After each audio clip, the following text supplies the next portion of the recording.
Good evening, you're watching the late news on HKIBC. I'm Harminder Singh. Here are tonight's top stories. Task Force on Land Supply Chairman rejects accusations recent public consultation was fake.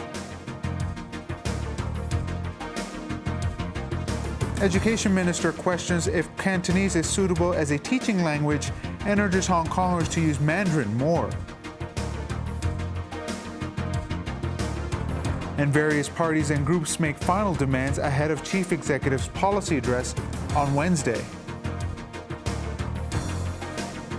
Task Force on Land Supply Chairman Stanley Wong rejected claims that the recent public consultation was fake. He also told HKIBC that there was no evidence that the East Lantau Metropolis plan was feasible. Riley Chan reports.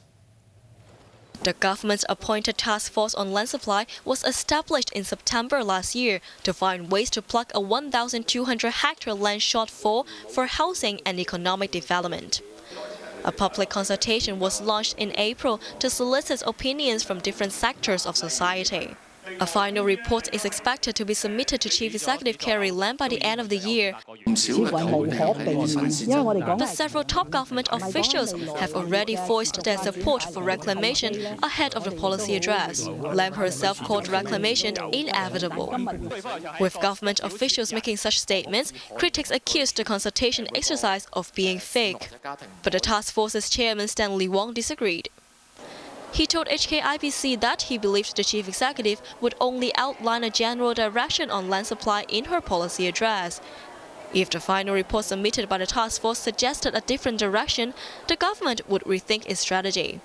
When it comes to land supply options, I think a matter of 2 months or 3 months, doesn't mean anything because land supply will take time.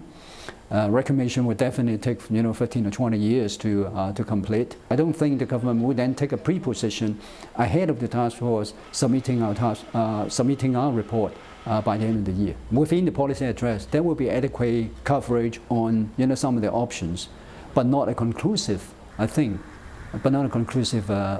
decision on any one of them. Multiple sources have said the East Lantau Metropolis project would appear in the upcoming policy address. The plan would require reclamation of at least 1,000 hectares of land in the middle of the sea between Hong Kong Island and Lantau. But Wong said there was currently no evidence to support the project's feasibility.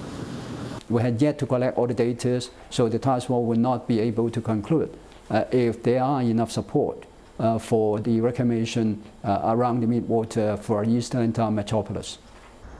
Wong said the task force will carefully analyze the opinions collected from the public consultation and develop holistic suggestions on how to tackle the land shortage in a final report. Riley Chan, HKIBC. Education Minister Kevin Yeung has come under fire for questioning Cantonese's suitability as a teaching language in the long term. Yeung suggested residents start using Mandarin more in their daily lives. Yupina reports. Is there anyone in the world who learns Chinese through Cantonese? None. The controversial remarks were made by Education Secretary Kevin Yeung on a radio program today, where he suggested Hong Kongers start using more Mandarin in their daily lives. Yeung questioned if it would be sustainable for the city's population to learn Chinese through Cantonese, as the trend favored Mandarin. He warned that using the dialect as a teaching language could mean Hong Kong would lose its edge in the long run. The education minister believed the matter should be studied by experts. Yeung said he acknowledged that Cantonese sometimes had advantages over Mandarin, but he wondered, wouldn't it be better if people could learn or use more Mandarin in their daily lives? Education sector lawmaker Yi Kin-yung criticized Yeung for his comments and urged him to study the matter closely before making any suggestions. When we come to language, especially our mother tongue, it's not always about competitiveness. It's a kind of sense of belonging. It's a kind of an identity. It's a kind of the emotional connection between oneself and the language. The Education Bureau Press Secretary defended Yeung's remarks, saying he did not question the effectiveness of learning Chinese through Cantonese. Yupinam, HKIBC.